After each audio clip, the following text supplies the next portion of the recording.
মেকানিকের মনোযোগ মাদারবোর্ডে, খুঁটিয়ে খুঁটিয়ে দেখছেন সমস্যার উৎস।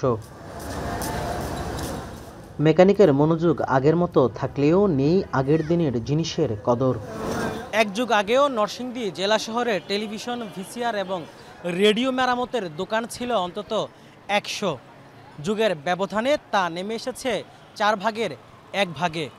ঐতিহ্যের অংশ হিসেবে যেসব দোকান এখনও টিকে আছে তার পরিমাণ ৩০টির বেশি নয়।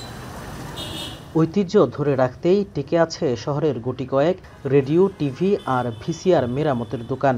একই অবস্থা রায়পুরার হাসনাবাদ ও শিবপুর সহ জেলার প্রায় প্রতিটি প্রান্তে। এক যুগ আগেও জেলার অন্তত ৫০,০০০ মানুষ যুক্ত ছিলেন এসব যন্ত্রাংশ মেরামতের কাজে।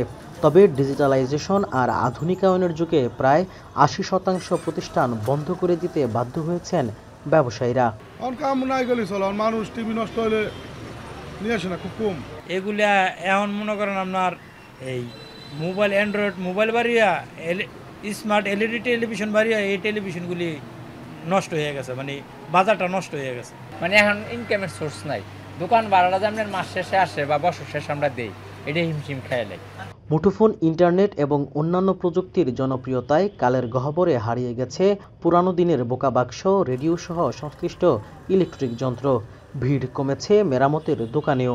তবে পুরানো এসব যন্ত্রের আবেদন এখনও রয়েছে বলে মনে করছেন সাধারণ মানুষ।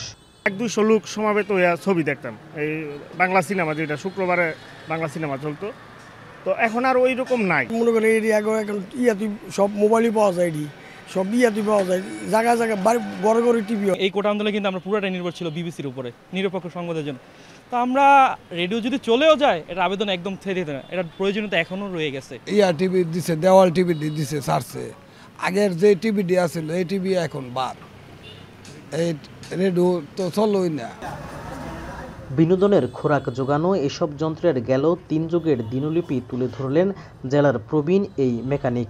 তার দাবি, আধুনিকায়নের পাশাপাশি এনালগ মেকানিকদের প্রয়োজন সুষ্ঠু প্রশিক্ষণ। সরকার যদি মনে করেন এই লোকগুলিরে আবার নতুন করে একটা প্রশিক্ষণ দেয়া, এই লাইনে যদি প্রশিক্ষণ দেয় মনে করেন, বা ওই আগের যে টেকনোলজিগুলি আছে এগুলি যদি আবার নতুন করে মনে করেন দিয়ে দেয়, হ্যাঁ, মানে প্রতিষ্ঠিত করে, তাহলে মনে হয় আর আবার চলতে পারবে মনে করেন।